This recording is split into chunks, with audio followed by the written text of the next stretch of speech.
வணக்கம்.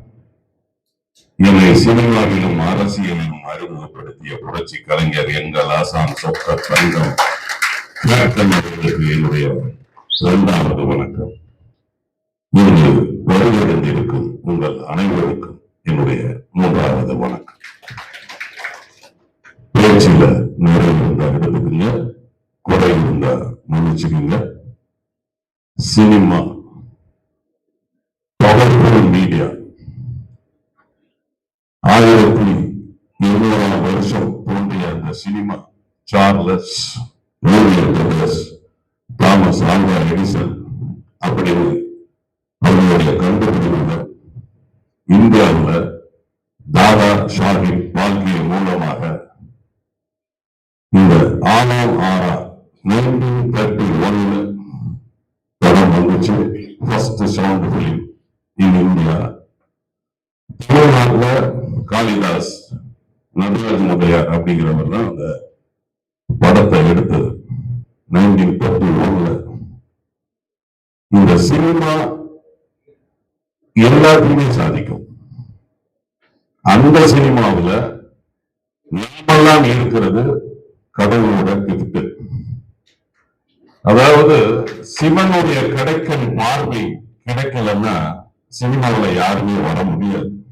அந்த சினிமாவில் நம்ம வந்திருக்கோம்னா அது மிகப்பெரிய விஷயம். ரோட்ல ஒரு கலெக்டர் நடந்து போனா கூட தெரியாது, ஒரு எஸ்பி நடந்து போனா கூட தெரியாது, எவ்வளவு ஹையர் ஆபீசரா இருந்தாலும் தெரியாது. ஆனால் ஒரு சினிமாக்காரர் நடந்து போனார், அவர் இயக்குனராகட்டும், நடிகராகட்டும், இசையமைப்பாளராகட்டும், ஒளிப்பதிவாளராகட்டும், நடந்து போனால் வெளியே தெரியும். அதுதான் மாஸ் மீடியா. அந்த சினிமாவை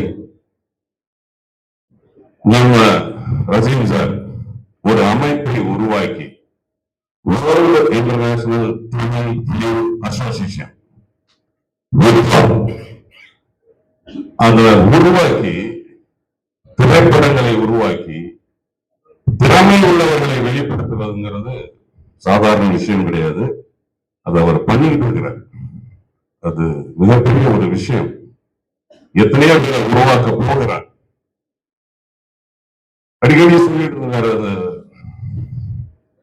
வடிவேல் சார் சொல்லுவாரு, கால் வைக்கிற இடம்லாம் கன்னிவெடி இருக்கு அப்படின்னு. அது தாண்டி போயிடும். அது சினிமாவிலும் இருக்கும், அரசியலும் இருக்கும். ஒருத்தருடைய வளர்ச்சி நிச்சயமா இன்னொருத்தருக்கு பிடிக்காது. அது கூட இருக்கிறவனே குடிய தோண்டி புதைப்பான். கூட இருக்கிறவன் தான் நம்மளை விமர்சனம் பண்ணுவான். எங்க தலைவர் கேப்டன் சொல்லுவாரு, அவன் விமர்சனம் பண்ணான்னா இந்த காதுல விட்டு இந்த காதுல விட்டு நம்மளுடைய வளர்ச்சியை அது தடுக்கும். நீங்க தயவு செய்து சொல்றேன், இனிமே அந்த மாதிரி விஷயங்களை உதாசீனப்படுத்திட்டு அடுத்த ஊருக்கு நம்ம போயிடுவோம். அதுதான் நமக்கு இருக்காங்க வழக்கறிஞர்கள் இருக்காங்க, அவங்க தடுத்துக்கிறாங்க. ஐபிசி 511 இந்திய 511 அது அவங்க ராணி மேடம் இருக்காங்க, சார் இருக்காங்க, இன்னொரு வக்கீல் சார், சார் என்ன பேரு சார், அவங்க சார் இருக்கிறாங்க, அவங்க பார்த்துக்குவாங்க. நம்ம வளரும் போது இந்த பிரச்சனைகள் இருக்கத்தான் செய்யும். ஒரு குடும்பத்திலேயே 4 பேர் இருக்கிற இடத்துல பிரச்சனை இருக்க, ஒரு அமைப்பு இருக்கும்போது அந்த பிரச்சனை இருக்கத்தான் செய்யும். அதெல்லாம் நம்ம தாண்டி போயிடணும். நம்மளுடைய எய்ம், நம்மளுடைய கோல், நம்மளுடைய அச்சீவ்மெண்ட், அதை நோக்கி நம்ம போய்கிட்டே இருக்கணும். இதெல்லாம் நம்ம பெருசா நினைக்க கூடாது. அந்த அமைப்பு அது உண்மையிலே சார் ரொம்ப எனக்கு பிடிக்கும். நம்ம இந்தியாவுல நமக்கு ரொம்ப சகோதரமான 4 ஸ்டேட் எதுன்னு கேட்டீங்கன்னா கேரளா தான். நான் இந்தியா ஃபுல்லாவே சுத்தி இருக்கிறேன். ரொம்ப அன்பா பாசமா இருப்பாங்க. அதே போல கண்ட்ரியில ரொம்ப பாசமா, நான் நிறைய கண்ட்ரி போயிருக்கிறேன். ரொம்ப பாசமா இருக்கிறது இலங்கையில உள்ளவங்க. அது அடிச்சு சொல்லலாம். இலங்கை தமிழர்கள் அந்த அந்த தொப்புக்குடி உறவு ரொம்ப பாசமா அட்டாச்மெண்டா இருப்பாங்க. எனக்கு சாரை ஏன் ரொம்ப பிடிக்கும்னா, எங்க தலைவர் நடிச்ச படம் கேப்டன் பிரபாகரன். எங்க கேப்டன் பிரபாகரனுக்கு அந்த கேப்டன் பிரபாகரன் ரொம்ப பிடிக்கும். சோ அதனால எங்களுக்கு இலங்கை தமிழர்கள் என்றாலே ஒரு பாசம், ஒரு ஆசை வந்துடும். அந்த வகையில சாரை எனக்கு ரொம்ப பிடிக்கும். மாம்பழத்துக்கு படத்துல நான் சாரை ஃபர்ஸ்ட் டைம் மீட் பண்றேன். நம்ம ஆக்டர் விஜய் கணேஷ் சாருடைய வீட்டுல தான் மாங்காடு தாண்டி குன்றத்தூர் பக்கத்துல ஒரு வீட்டுல தான் நாங்க ஒரு 3 நாள் 2 நாள் நினைக்கிறேன், ஐ திங்க் 2 நாளோ 3 நாளோ ஷூட்டிங்ல நாங்க வந்து பார்த்தேன். நானு ஒரு வெல் எக்யூப்டு டைரக்டர் அவர் சார். என்ன தேவையோ, அதாவது நிறைய எடுத்து வேஸ்ட் பண்ணாம என்ன தேவையோ அதை அவர் எடுக்கிறார். ஏன்னா நான் வந்து 40 வருஷம் ஆச்சு. டைரக்ஷன் நான் 88 டைரக்ஷன் படிச்சேன். டைரக்ஷன் சாதாரண விஷயம் கிடையாது. அதுக்கு திறமை வேணும், பொறுமை வேணும். என்கிட்ட அந்த திறமைகள்லாம் கிடையாது, அந்த பொறுமையும் கிடையாது. பட் அவர்கிட்ட ரஜினி சார்ட்ட அந்த திறமை இருக்கு, அந்த பொறுமை இருக்கு. இந்த திறமையும் பொறுமையும் உங்களை உச்சத்தில் கொண்டு போய் நிற்பாட்டும். அதற்கு உங்களுடைய குடும்ப உறுப்பினர்கள் அனைவருமே உங்களுக்கு உறுதுணையா இருப்பாங்க. சோ அந்த அமைப்பு, அந்த கீதம் ஏப்ரல் 20ஆம் தேதி 2025 அது நீங்க கன்னியாகுமரன் சாரால வெளியிட்டீங்கன்னு படிச்சேன் இப்போதான். சோ சினிமாவுக்கு சென்னையில கோடம்பாக்கம், ஆனா இப்ப ஒரு அம்பத்தூர்ல மாத்திட்டாரு. ஏன்னா நாங்க 40 வருஷத்துல அந்த கோடம்பாக்கம் சாலைகள், அந்த கோடம்பாக்கம் ஆபீஸ்ல ஏறி இறங்காத ஆபீஸே கிடையாது. வயசாகி போச்சு. அந்த அளவுக்கு நாங்க கோடம்பாக்கத்தை சுற்றி இருக்கிறோம். நடந்தே மயிலாப்பூர், கோடம்பாக்கத்துல இருந்து மயிலாப்பூர் போவோம், பிரசவாக்கத்துல இருந்து கோடம்பாக்கம் வருவோம், நடந்தே போவோம், கையில காசு இருக்காது. சோ சினிமா அப்படிங்கிறது சாதாரண விஷயம் கிடையாது, கஷ்டமான விஷயம். அந்த கஷ்டத்தையும் தாண்டி நாம நின்னோம்னா நம்ம ஜெயிப்போம், மாற்று கருத்தே கிடையாது. சினிமா மட்டும் கிடையாது, நம்ம எந்த ஒரு தொழிலையும் விடாமல் கைப்பிடித்தால் அந்த தொழில் நம்மளை கைவிடாது. இதை மட்டும் நீங்க புரிஞ்சுக்கிட்டீங்கன்னா போதும். இதை புரிஞ்சுக்கிட்டா நிச்சயமாக எல்லா தொழிலும் ஜெயிக்கலாம். நம்பிக்கை வேணும். முக்கியமாக சினிமாவில் நம்பிக்கை வேணும், உண்மை வேணும். அந்த உண்மை அவர்கிட்ட இருக்கு, நம்பிக்கையும் அவர்கிட்ட இருக்கு.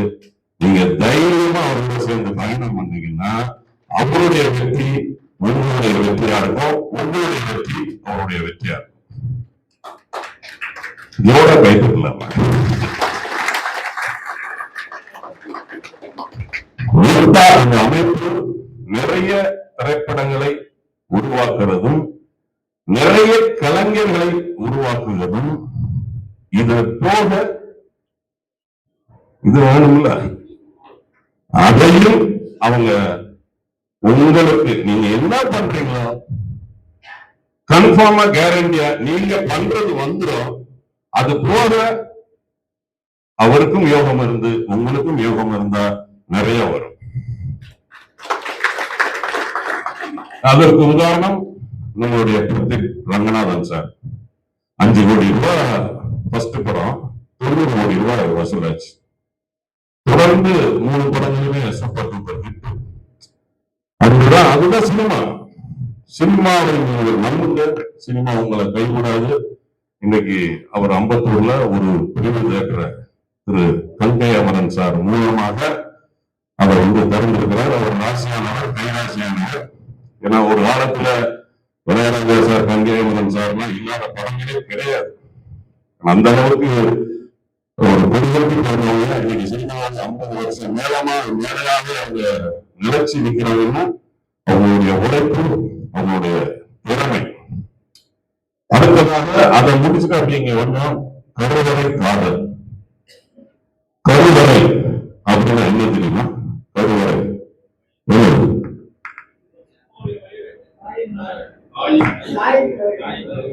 அது கருப்பு. கருவறைன்னா கோயில்ல இருக்கிற மூலஸ்தானம். கற்பு கிரகம் சமஸ்கிருதத்துல சொல்லுவாங்க, கற்பு கிரகம் அப்படிப்பாங்க.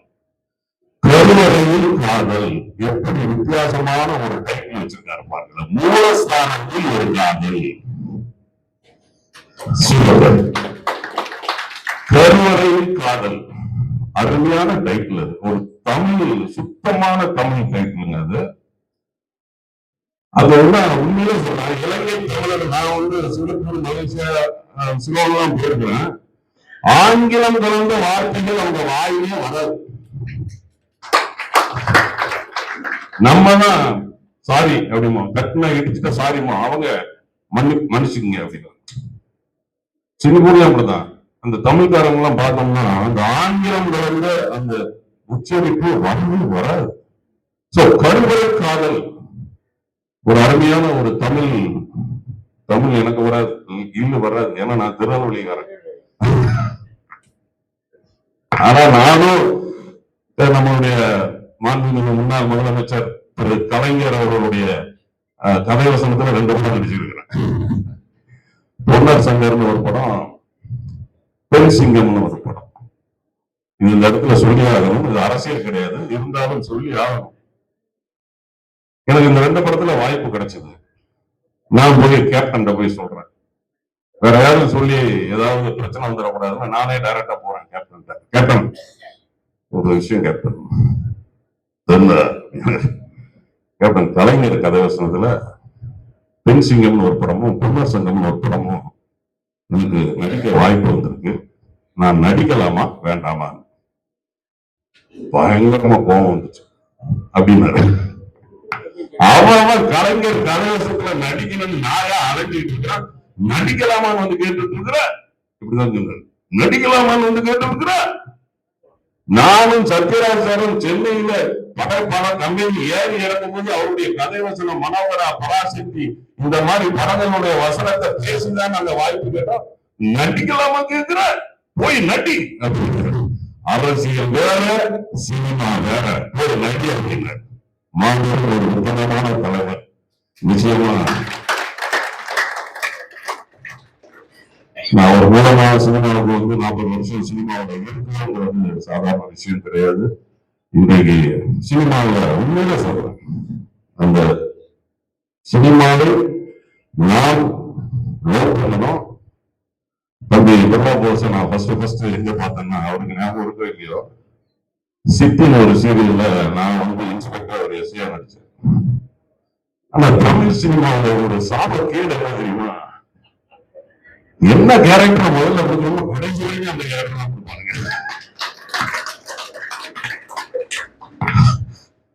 I have more than 347 movies, various language, Tamil, Telugu, Malayalam, Kannada, Hindi.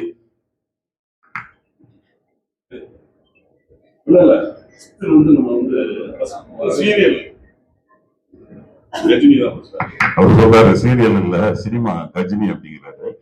அப்ப அது யாரு என் கூட நடிச்சது? சாரி, இருந்தாலும் மன்னிப்பு கேட்டு. தமிழ் எனக்கு பிடிக்காத ஒரே வார்த்தை மன்னிப்பு அப்படின்னு. அதாவது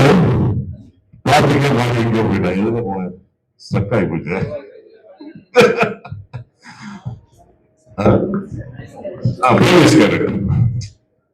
கிட்டத்தட்ட ஒரு 347 படத்துல ஒரு 280 தமிழ் படம் போலீஸ் தான். ஒரு 3 செட் வச்சிருக்கேன் காக்கி பஸ்.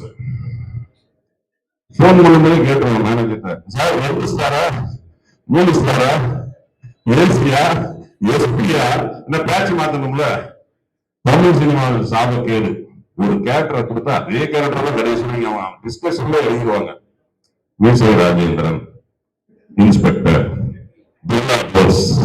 Police inspector. சரி பரவாயில்ல, இது எதா இருந்தாலும் சரி சார், இந்த படம் என்ன சார் எங்களுக்கு நல்ல போலீஸ் இல்லையா?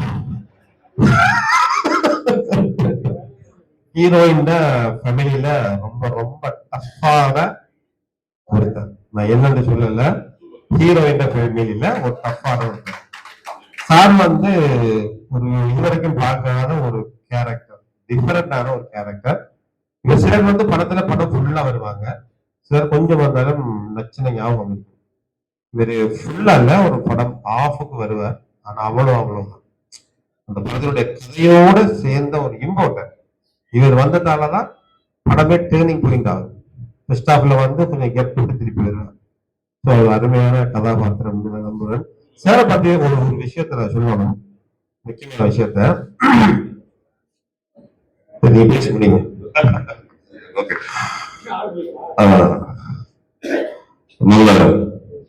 ஒரு நல்ல விஷயம் சொல்றாரு அப்பா, அந்த காக்கி ட்ரெஸ் போடுறதுக்கு பாவம் அந்த போலீஸ்காரங்க டெய்லி அந்த அதுவும் இந்த அடிக்கிற 105 டிகிரி வெயில்ல போட்டுட்டு ஐயோ, ரொம்ப உண்மையிலே பாவங்க. ஏன்னா அந்த கேரக்டர் மாத்தி கொடுத்தாரு. சூப்பர் சார் அதை அரெஸ்ட் பண்ணி கொண்டு வந்தது ஃபர்ஸ்ட் சீனு. நான் சார்கிட்ட சொன்னேன், சார் உங்க படம் தளபதி தான் நான் காலேஜ்ல படிக்கும்போது போலீஸுக்கு அடி வாங்கி நான் வந்து ஐ மீன் படம் பார்த்தேன் சார்.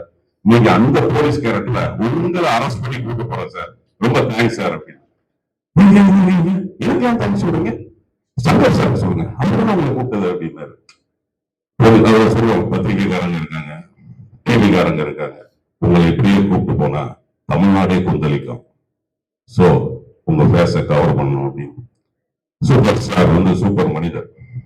தமிழ் சினிமாவில் நான் 40 வருஷம் பார்த்ததுல நல்ல மனிதர்களை விரைவிட்டு எண்ணி விடலாம். அதில் ஃபர்ஸ்ட் புரட்சி கலைஞர் கேப்டன் அவர்கள், இரண்டாவது நம்முடைய சூப்பர் ஸ்டார் அவர்கள், மூன்றாவது சூர்யா சார் அவர்கள். சூர்யா லிஸ்ட் இருக்காது சரியா? சோ அந்த கருவறை காதல் இன்னைக்கு போட பட துவக்க நாள். ஹீரோ ஹீரோயின் தம்பி பேர் பேரு சார்லஸ், சாரதி, நீங்க மின்சி, எந்த ஒரு சாரதி? நீங்க கோயம்புத்தூர்ல இருந்த இடம்.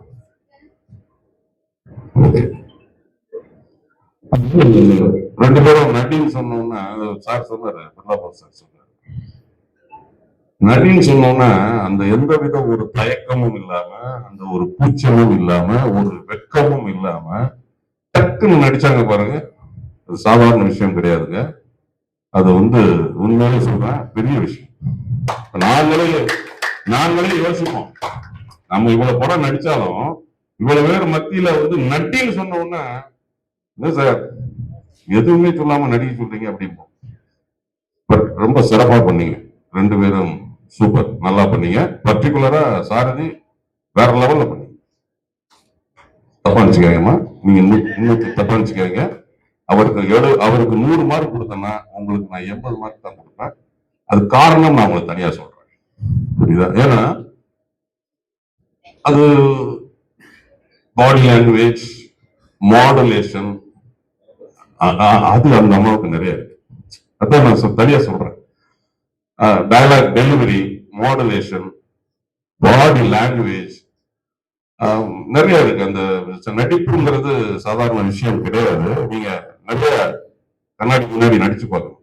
பழைய வசனங்கள்லாம், பழைய ஹீரோயின் பேசுனதுலாம் நடிச்சு பாருங்க. இந்த தம்பி ரொம்ப சிறப்பா பண்ணீங்க. எதுவும் ஆக்டிங் கோர்ஸ் போனீங்களா? அப்படியா? படம் பார்த்து கத்துக்கிட்டீங்க, சீனை உள்ள வாங்கிட்டீங்க. பட் இவங்க சீனை கொஞ்சம் உள்ள வாங்க, தப்பா நினைச்சுக்காங்க, சாரி. இருந்தாலும் அவங்க கையில போயிடுச்சு. எப்போ அனுப்புனீங்க டயலாக்? எப்போ கொடுத்தீங்க? 1 ஹவருக்கு முன்னாடி கொடுத்தீங்கல்ல. எங்களுக்கு மட்டும் ஸ்பாட்ல கொடுத்துட்டு உடனே பேசுன்னு சொல்றீங்க. எங்களுக்கு மட்டும் ஸ்பாட்ல 3 பக்கம் டயலாக் கொடுத்து பேசுங்க பார்த்தீங்களா? சோ மேடம், நான் நீங்க இம்ப்ரோவைஸ் பண்ணணும். 80 மார்க், அவர் 100 சூப்பர். அதே மாதிரி பாப்பா வேற லெவல். தம்பி எங்க வாங்க, அவர் எங்க கட்சி, சாரி என்னுடைய முன்னாள் கட்சி, அவர் கேப்டனுடைய கட்சி பொறுப்புல இருக்கீங்களா? இப்ப இல்ல. தம்பி அருமையா பண்ணாரு, இளையராஜா சார் வாய்ஸ்ல. சாரா வேற லெவல்மா. அந்த உடம்புக்கும் அந்த குரலுக்கும் வேற லெவல். பார்க்கும்போது என்ன இந்த உடம்புல இருந்து இந்த குரல் வருதா? வேற லெவல். உண்மையிலே சொல்றேன், உங்களுக்கு பிரைட் ஃபியூச்சர் இருக்கு. சாரை கட்டியா பிடிச்சுக்குங்க. அவர் சொல்றாரு மாசத்துக்கு ஒரு படம் எடுக்கிறாங்கிறாரு. 12 மாசத்துக்கு 12 படம், 6 படம் விட்டாங்க, 6 படம் 3 ப்ரொடக்ஷன்லயும் எடுக்கிறேன்னு சொல்றாரு. கட்டியா பிடிச்சிக்குங்க. 12 படத்துலயும் 24 போட்டா அதை நீங்க கேட்டு வாங்கிங்க. சரி, வேற யாரையும் நான் விட்டுட்டேன்னா, பேசுறதுல சொல்றதுல விட்டுட்டேன்னா, விட்டு இருந்தா மன்னிச்சுக்குங்க. சரியா? அழுகிற ஏழைங்க சிரிக்கிறது, சிரிக்கிற பணக்காரங்க சிந்திக்கணும். நிறைய பேசலாம். ஒரே ஒரு விஷயத்தை மட்டும் நான் பேசி முடிச்சுட்டு போயிடுறேன். சிவகுமார் சார் வந்து சொன்னார், நான் 4 முதலமைச்சர் கூட நான் வேலை பார்த்திருக்கேன் அப்படின்னு. நான் 3 முதலமைச்சரோட வேலை பார்த்திருக்கிறேன். கலைஞர் கதை வசனம் என்னுடைய முதல் படம் ஒரே ரத்தம் அப்படின்னு ஒரு படம். பட் அதுல எனக்கு டயலாக் கிடையாது. அதுல நான் முன்னாள் முதலமைச்சர் திரு மு.க. ஸ்டாலின் அவர்களுடைய நடிச்சேன். ஸ்டாலின் அவர்களுடைய ஃபர்ஸ்ட் படம் ஒரே ரத்தம். அந்த படத்துல நான் அவரோட நடிச்சேன். 2 முதலமைச்சர். அடுத்து 3வதாக இப்போது இருக்கிற நம்மளுடைய மாண்புமிகு முதலமைச்சர் தமிழக வெற்றி கழகத்துடைய தலைவர் திரு ஸ்ரீ விஜய் சார் அவர்களோட 7 படம் கிடையாது. ஃபர்ஸ்ட் படம் அவரோட நான் பண்ண படம் வந்து மதுரன் ஒரு படத்துல அவர் வந்து மதுரை தான், ஐ திங்க் மதுரை கலெக்டரா வருவார். அதுல வந்து நாங்க வந்து போலீஸ் இந்த பஸ் முதலாளியா வருவோம். இந்த மதுரா அந்த பக்கத்துல ஒரு இடத்துல ஷூட்டிங் எடுக்கிறேன். அன்னைக்கு தான் நான் ஃபர்ஸ்ட் நான் அவரை வந்து பாக்குறேன். நிறைய படங்கள் நான் நடிச்சிருந்தாலும் என்னுடைய முதல் படம் ரமணா. பட் என்னை கொண்டு போய் ஆடியன்ஸ்ல ரீச் பண்ணது எந்த படம் அப்படின்னு கேட்டீங்கன்னா திருப்பாச்சியில ஒரு சீன் வந்து சிவாஜி கார்டன்ல எடுத்தாங்க. அந்த ஆடு வெட்டுற சீன்ல அந்த உப்புதி எடுத்து அவர் மேல அப்படி போடணும்.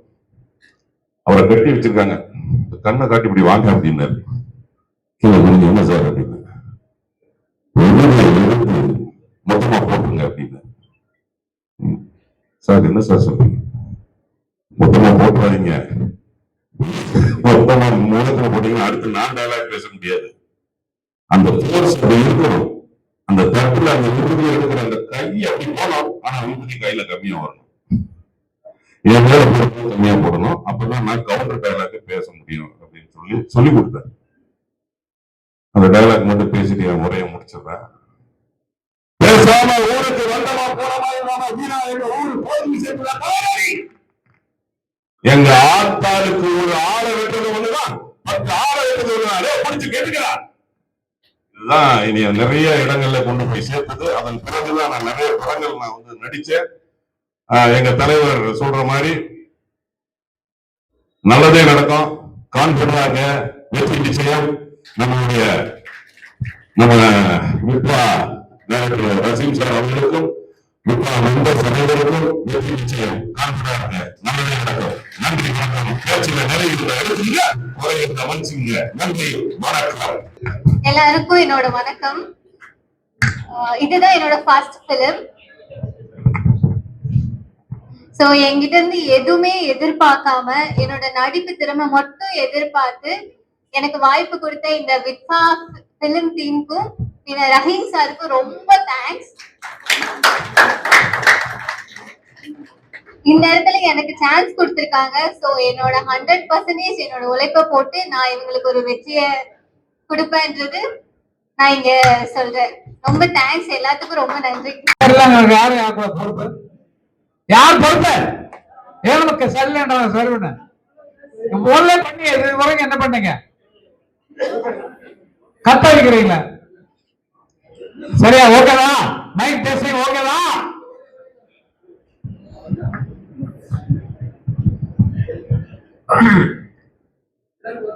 எல்லாருக்கும் வணக்கம். அனைத்து வித்வா உறுப்பினர்களுக்கும் வணக்கம். முக்கியமா நாம வந்து நம்மளோட ஒட்டுமொத்த வித்வா நெட்வொர்க்கை இங்க கூப்பிடல. உங்களுக்கே தெரியும் எல்லாருக்கும் லிமிடெட் கிரவுட். சார் வந்து உண்மையிலே சார் யாருன்னு சொல்ல தேவையில்லை, உங்களுக்கு எல்லாருக்குமே தெரியும். இந்த அளவுக்கு ஒரு ஷார்ட் இன்ஃபர்மேஷன்ல ஒரு லெஜண்ட் ஒரு ஃபங்க்ஷனுக்கு வருவாருண்டா அது நான் வேற யாரையும் சொல்ல மாட்டேன். நேற்று தான் சாரை கூப்பிட்டேன். சார் இப்படி ஒன்று வாங்க அப்படின்னு ரொம்ப பயந்து தங்கி தான் கூப்பிட்டேன். உங்களுக்கு வராட்டி நான் யாருக்கு வரேன் அப்படின்ற மாதிரி பதில சொல்லி உடனே வந்துட்டாரு. சோ சார் வந்து என் மீது ஒரு தனிப்பட்ட அன்பு, சார் மீது எனக்கு பெரிய அன்புள்ளது தெரியும் எல்லாருக்கும்.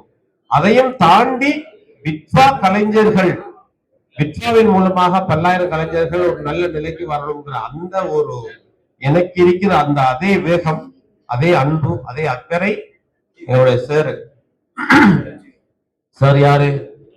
கங்கை அமரன் சார் தான், அதுக்கு இனி விளக்கம் சொல்ல தேவையில்லை. வெங்கட்பிரபுடைய அப்பா, மிகப்பெரிய இயக்குனர். இளையராஜா என்ற பெரிய இசைஞானியுடைய தம்பி. ஒரு இசை குடும்பம், ஒரு கலை குடும்பம். சோ அதுல இருந்து வந்த ஒரு லெஜண்ட் எங்கட விட்பாவுல மேடையில உட்கார்ந்து இருக்காருன்னு சொன்னா அதை விட ஒரு பாக்கியம். நீங்களும் நானும் பாக்கியம் செய்தவர்கள், அருள் பெற்றவர்கள். நிச்சயமாக நான் எல்லா மீட்டிங்லையும் அடிக்கடி பேசுவேன். சார் என்னுடைய பிறந்த ஊர்ல இலங்கையில பிறந்திருந்தாலோ, எங்க அப்பா இங்க பிறந்திருந்தாலோ, நிச்சயமாக எங்க அப்பா வேற நல்ல நண்பர்கள் ஆயிருந்திருப்பார்கள், இலக்கிய நண்பர்கள். என்றால் அவரும் ஒரு இலக்கியவாதி, ஒரு எழுத்தாளர், ஒரு கவிஞர், ஒரு காலேஜ் பிரின்சிபல். இப்ப டெத் ஆயிட்டாரு, 1 இயர் ஒரு 4 month ஆகுது. சோ அந்த எங்க அப்பா இல்லாத அந்த ஒரு ஒரு ஒரு இழப்பு எனக்கு சில டைம்ல தெரியறதில்ல.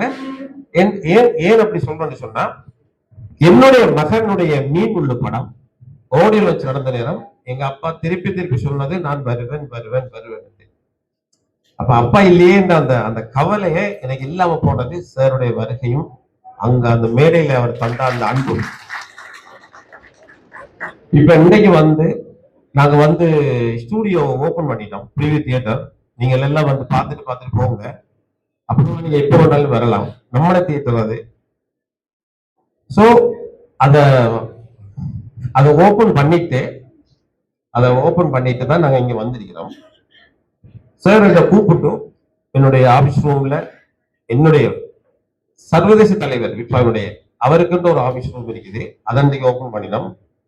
அதுல சாரை உட்கார வைக்க ட்ரை பண்ணினேன். ஃபர்ஸ்டா அவரை என்ன உட்கார வச்சுட்டாரு, 2 பேரும் பக்கத்துல உட்கார்ந்தோம்.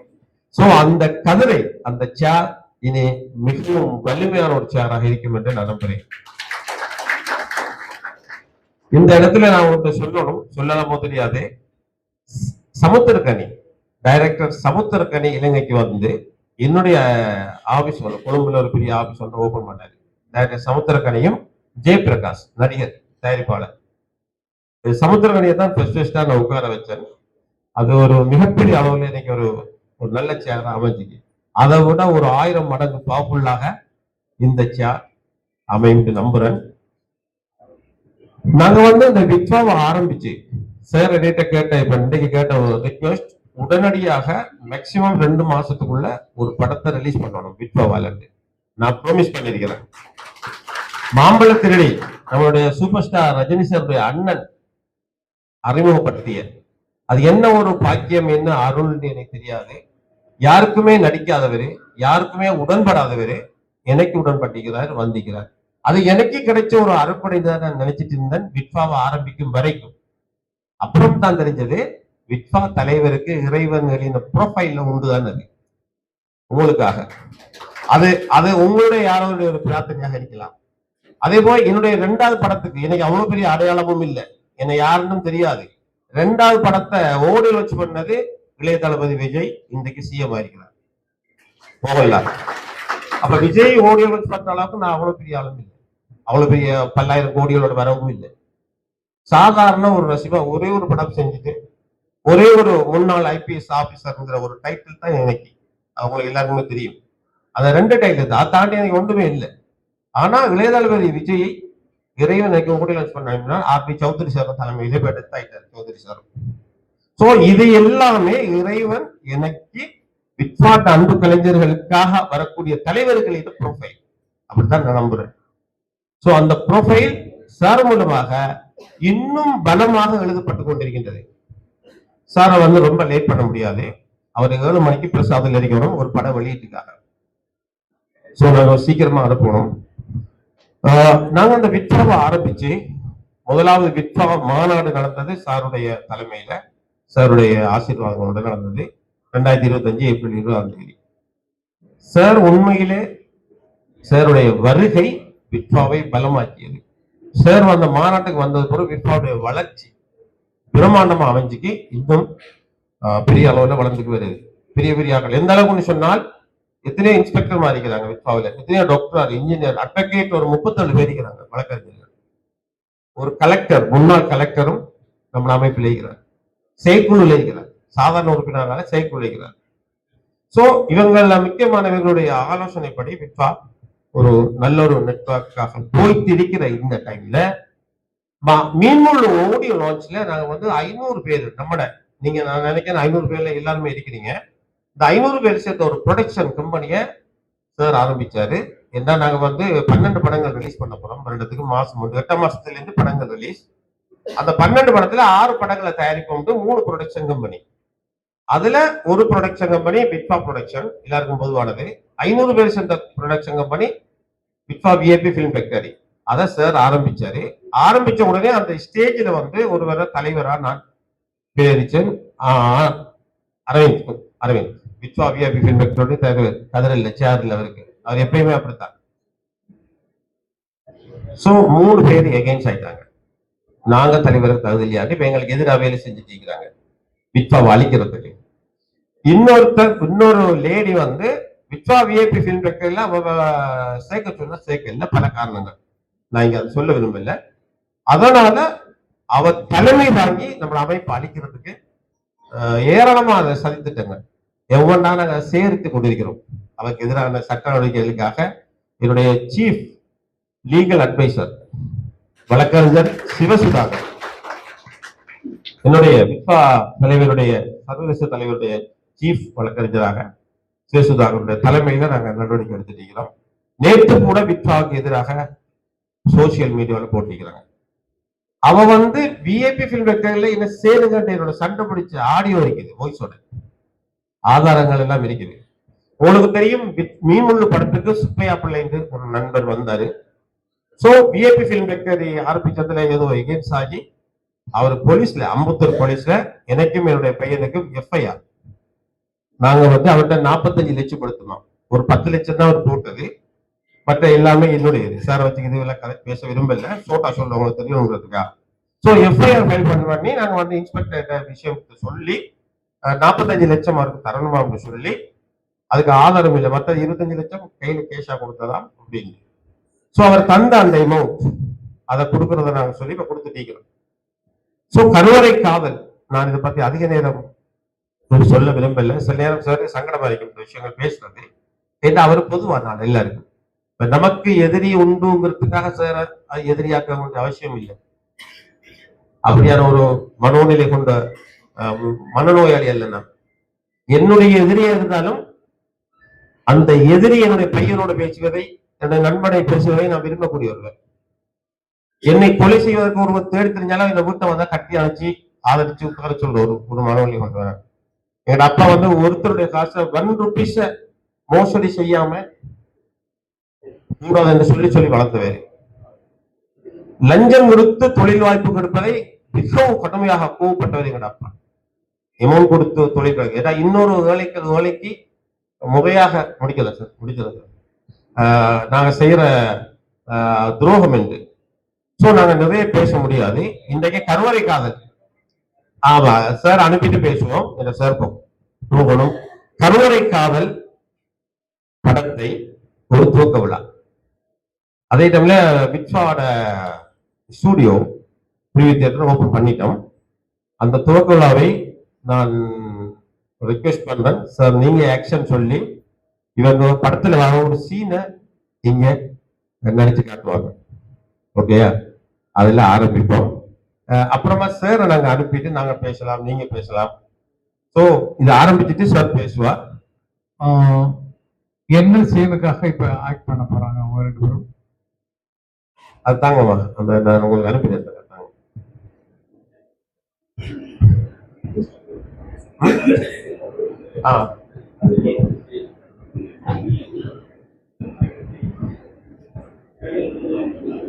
ஒரு நிமிஷம் தரணும்.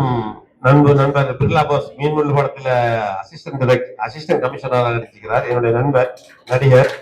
அவருக்கு எங்களுடைய இவரை தெரியாதவங்க இருக்க மாட்டீங்க. தமிழ்நாட்டில் இவரை தெரியாதா நீங்க தமிழ்நாட்டில் இல்லை. மீசிய ராஜேந்திரன் சொல்றதுல அவருக்கு ஒரு பெருமை. அவர் வந்து மாம்பழத்தேடி படத்துல போலீஸ் இன்ஸ்பெக்டரா நடிச்சுக்கிறார், சூப்பரா பண்ணிக்கிறார். மாம்பழத்தேடி படத்தை விரைவில் பார்ப்பீங்க. இது பாருங்க சார், இதுதான் டயலாக். இல்ல சீன் என்னன்னு சொன்னா லவ் சீன் உண்டு. இவங்க அவங்களே பேசிட்டு சார். நீங்க ஆக்ஷன் சொல்லணும். என்ன சீன் எனக்கு தெரிஞ்சா அவங்க நடிக்கிறது சரியா சரியில்லையா அப்படின்னு சொல்லக்கூடிய அளவுக்கு ஒரு ஏறக்குறைய ஒரு 38 படத்தை வரைக்கும் நான் டைரக்ட் பண்றேன். 1800 பாட்டு இருக்கிறேன், 1800 சாங்ஸ் எழுதிருக்கிறேன், படம் எடுத்திருக்கேன், ஒரு 5 படம் 6 படம் எடுத்திருக்கிறேன். அந்த அனுபவத்துல அவங்க இந்த சீனுக்கு கரெக்டா நடிக்கிறாங்களான்னா அந்த சீன் என்ன சீன்னு ஃபர்ஸ்ட் தெரிஞ்சா நல்லா இருக்கும். நீங்க ஹீரோ வாங்கல கொஞ்சம் வாங்க எழுதுவாங்க ப்ளீஸ். இந்த டைலாக் சொல்ல வேண்டாம், இது என்ன சீன் சொல்லுங்க, என்ன மாதிரி காட்சி? ஸோ இது என்னன்னா ஐயா சொன்ன மாதிரி இது ஒரு லவ் சீன் தான். ஆனா என்ன மாதிரி லவ்னா ரொமான்ஸ் அப்படி கிடையாது. ஸோ ஒரு ஸ்டேஜ் மேல லவ் பண்ணிட்டாங்க, இப்போ அந்த லவ்வை எப்படி கொண்டு போக போறாங்க. ஸோ இது வந்து ஆப்வியஸா பெற்றோரால எதிர்க்கப்படுது அப்படின் போது எப்படி அதை கையாளுறாங்க அப்படின்றது தான் சீன். நீங்க என்ன பணக்கார பையனா ஏழை பையனா? ஏழை பையன், இதுவும் பணக்காரங்க. ஆமா, சரியா இருக்காது லவ். என்னது அவங்க எவ்வளவு பெரிய பணக்காரங்க, அவங்கள போய் லவ் பண்ணலாமா நீங்க? ஓகே வாங்க வாங்க, நீங்க என்னமா நீங்க ஆக்ட் பண்ணதை பத்தி நீங்க என்ன நினைக்கிறீங்க? வாங்க வாங்க வாங்க வாங்க வாங்க. நீங்க ஆக்ட் ஃபர்ஸ்ட் டைம் ஆக்ட் பண்றீங்கன்னு சொன்னாங்க, ரொம்ப நல்லா இருக்கீங்க. என்ன ஃபீல் பண்ணீங்க நீங்க ஆக்ட் பண்ண போது? ஃபர்ஸ்ட் ரொம்ப பயமா இருந்துச்சு, நர்வஸா இருந்துச்சு. பட் அதையும் தாண்டி ட்ரீம்னு வரும்போது இதெல்லாம் பண்ணி தான் ஆகணும். அண்ட் எனக்கு சார் கொடுத்த சப்போர்ட்டும் என்னோட ஃபேமிலி கொடுத்த சப்போர்ட்டுனால என்னால முடிஞ்ச அளவுக்கு நான் ட்ரை பண்ணேன். அது அவங்களுக்கு பிடிச்சிருக்கு. ஸோ அதனால நான் இந்த இடத்துல நிற்கிறேன் சார். முதல்ல பயந்துட்டு இருந்தீங்க, லவ் சீன் வந்து ஜாலியா இருந்தீங்களா? அவங்களுக்கு ஒரு மைக் கொடுக்கலாம், அவங்களுக்கு ஒரு டயலாக் எப்படி பேசுவாங்க 2 பேருக்கும் ஒரு மைக் போருமா?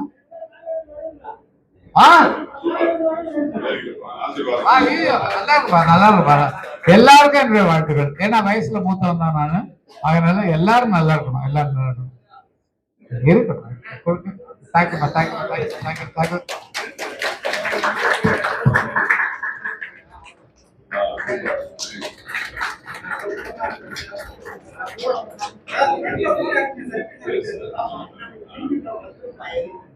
பேச 2 பேச தெரிஞ்சா போறோம், இதெல்லாம் பழைய பேசு பேசு. ஓகே, ரொம்ப நன்றிமா ரொம்ப நன்றிமா. ஓகே, உங்களுக்காக காட்சி சொல்லிட்டீங்க. ஒரு பணக்கார பொண்ணா வந்து ஒரு எப்படியோ ஆளு எப்படியோ பிராக்கெட் போட்டு எப்படியோ லவ் பண்ணிட்டாரு. அதுக்கு என்ன பிரச்சனை தெரியல, அவங்க என்ன பேசி அது விளக்குவாங்க அந்த சீன் அப்படின்னு நம்புறேன். நன்றி.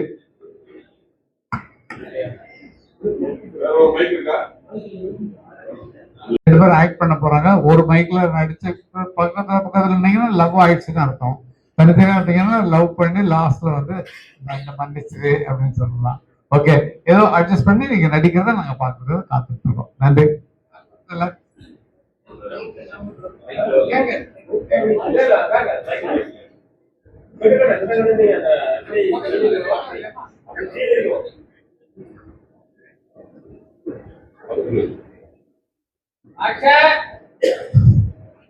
ஐயோ திவ்யா, இங்க பாரு, என்ன பாரு, நீ என்ன சொன்னாலும் சரி, உன்னோட அப்பா அம்மா அவங்களோட சம்மதம் இல்லாம என்னால இந்த கல்யாணத்தை ஒத்துக்க முடியாது. அவ்வளவுதான், இது அவ்வளவுதான். உனக்கு கொஞ்சமாச்சும் புரியுதா? நம்ம தலை கீழே நின்னாலும் எங்க அப்பா அம்மா ஒத்துக்கவே மாட்டாங்க நம்ம கல்யாணத்துக்கு. கொஞ்சம் புரிஞ்சுக்கோ தயவு செஞ்சு. இதுதான் நமக்கு வழி, வேற வழியே இல்ல, பண்ணிதான் ஆகணும். புரியுதா?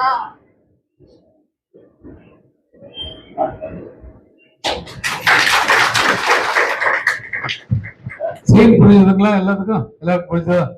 நல்லா இருக்கு, ஃபர்ஸ்ட் கிளாஸ். சின்ன டைலாக். ஆமா, கிஸ்தி திரை வரி வட்டி, வானம் பொழிகிறது பூமி விளைகிறது உரைக்கேன் கொடுக்க வேண்டும் கிஸ்தி. எங்களோட வயலுக்கு வந்தாயா, நாட்டு நட்டாயா, களை விளைத்தாயா, கலைஞர் உழவருக்கு கஞ்சி கலையம் சுமந்தாயா, அல்லது அங்கு கொஞ்சம் விளையாட மேற்கொள்ள பெண்களுக்கு மஞ்சளிக்க பணிபுரிந்தாயா? மானம் கட்டவரே, யாரை கேட்கிறாய் வரி, யாரை கேட்கிறாய் கிஸ்தி? போர் எடுத்து நெற்குறிக்கும் மேல நாட்டு உழவர் கூட்டம் பறக்கியர் உடலையும் பார்த்து தலைகளை நெற்கதைகளா சாய்த்து விடும் ஜாக்கிரதை. இவ்வளவு பெரிய டைலாக் எல்லாம் கேட்டிருக்கோம் இல்லையா? இல்ல இல்ல நான் இது வந்து ஒரு ஆரம்பத்துக்கு தான், அது படத்துல வரும்போது நல்லா இருக்கும். இன்னைக்கு அவங்க நடிச்சு காட்டணும் அப்படிங்கிறதுக்காக இதெல்லாம் பண்ணாங்க. டைலாக்கள் அந்த கேரக்டர் அவரை எடுத்துட்டாரு, இவங்களும் சரி கரெக்டா புரியுதா உனக்கு? முடியாது, எங்க வீட்டு பண்ண மாட்டாங்க. வீட்டுல பழக அவன் கூட ஓடி வரையாவா, நம்ம போய் எங்கேயா வாழ்ந்துக்கலாம்னு சொல்ல தெரியலையாமா உனக்கு? இந்த காலத்துல வந்து அப்படிதாம்மா, எங்க வீட்டுல ஒத்துக்கலையா, இருந்தாலும் பரவாயில்ல. இல்லம்மா நான் இன்னும் எனக்கு வேலை கிடைக்கல, எனக்கு நான் எப்படி ஒண்ணு வச்சு காப்பாத்த, அதுக்கப்புறம் எதுக்கு பரல, நீ பண்ற கஷ்டத்தை நானும் படுறேன், விடு வா நான் வரேன். இல்லம்மா முடியாது, தங்குறதுக்கு கூட இடம் இல்லம்மா, தங்குறது சட்டத்துல கூட தங்கலாயா, நீ வா அப்படின்னு சொல்லி இழுத்து இந்த மாதிரி கூட சார் அப்படி துணிஞ்சு வரான் நம்ம பொண்ணுங்க. நான் லவ் மேரேஜ் தான் நிஜமாங்க. இந்த முகத்தை பார்த்து ஒரு அழகான பொண்ணு என் ஒய்ஃபு பார்த்து பாத்தீங்கன்னா நீங்களாம் ஆச்சரியப்படுவீங்க.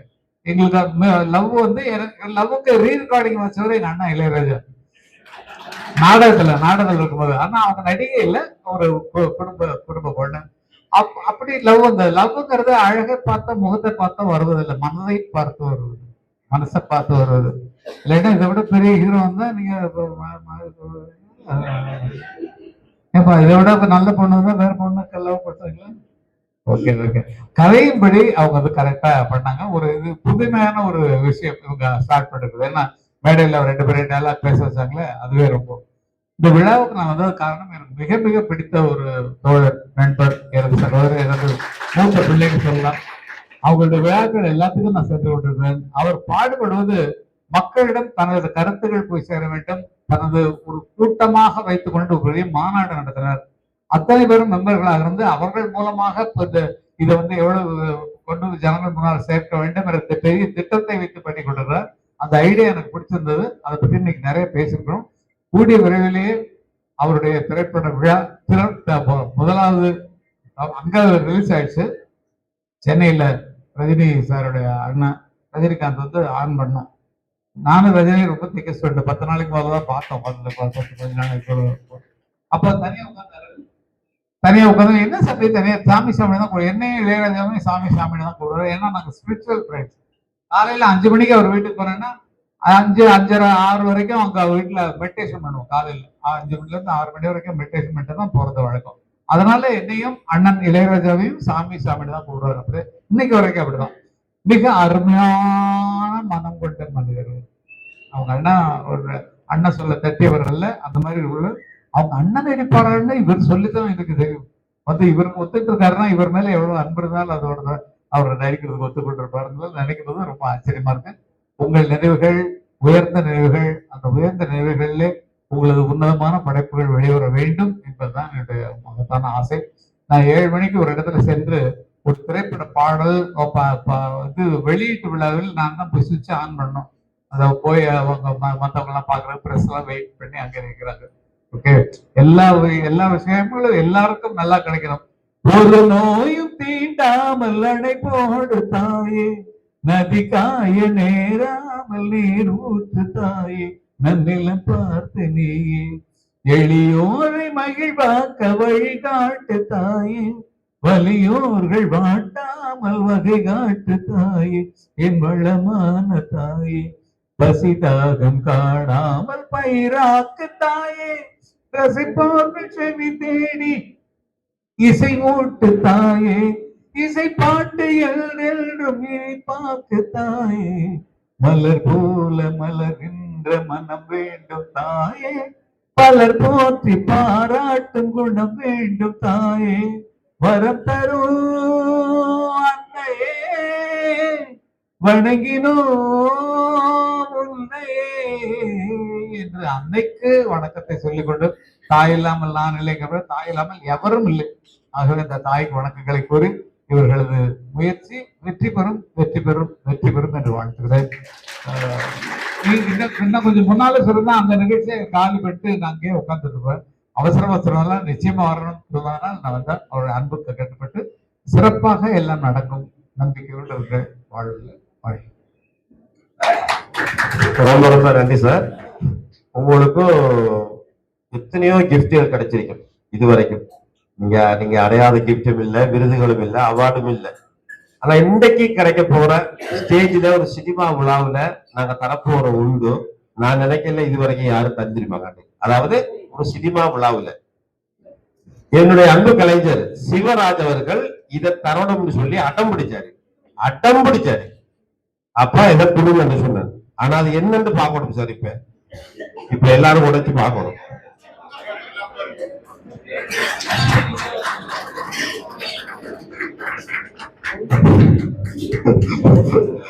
சபர் பண்ணுங்க.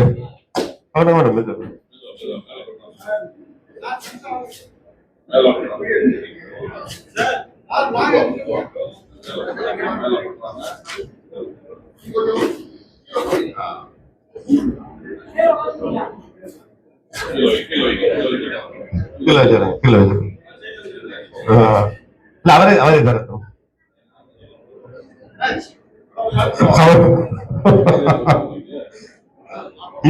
இதை எனக்கு தந்துதான் என்ன சொன்னாங்க காக்க பிடிக்கிறையா பிடிச்சாரு. அது எனக்கு பிடிச்சிருந்துச்சு, ருசியா இருந்துச்சு. இத சாருக்கு கொடுக்கணுன்ற மாதிரி லைட்டா தான் சொன்னேன். அவர் என்ன மறக்காம அதை ஃபாலோ பண்ணி அதை என்னன்னு காட்டுக்கிறேன் கொஞ்சம் கீழே வச்சு.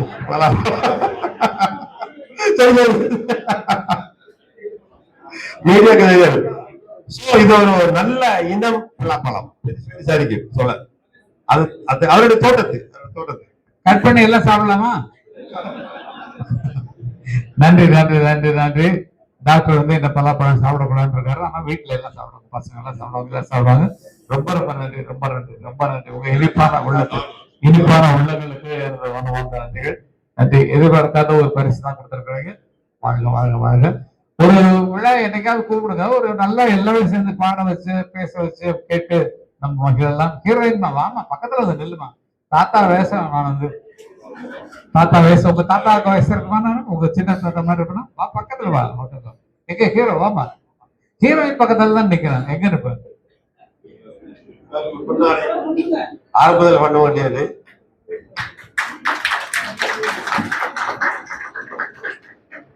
உங்களை பாதையில விட்டு போறதுக்கு எனக்கு மனசு கஷ்டமா இருக்கு. அந்த விழா இல்லைன்னா நிஜமா நாங்க இருந்திருப்பேன். தயவு செய்து மன்னிக்க வேண்டும். இன்னொரு நாள் பிக்ஸ் பண்ணிட்டோம். நம்மளாம் உட்காந்து ஒரு கச்சேரியே வைக்கலாம், பாட்டு கச்சேரி.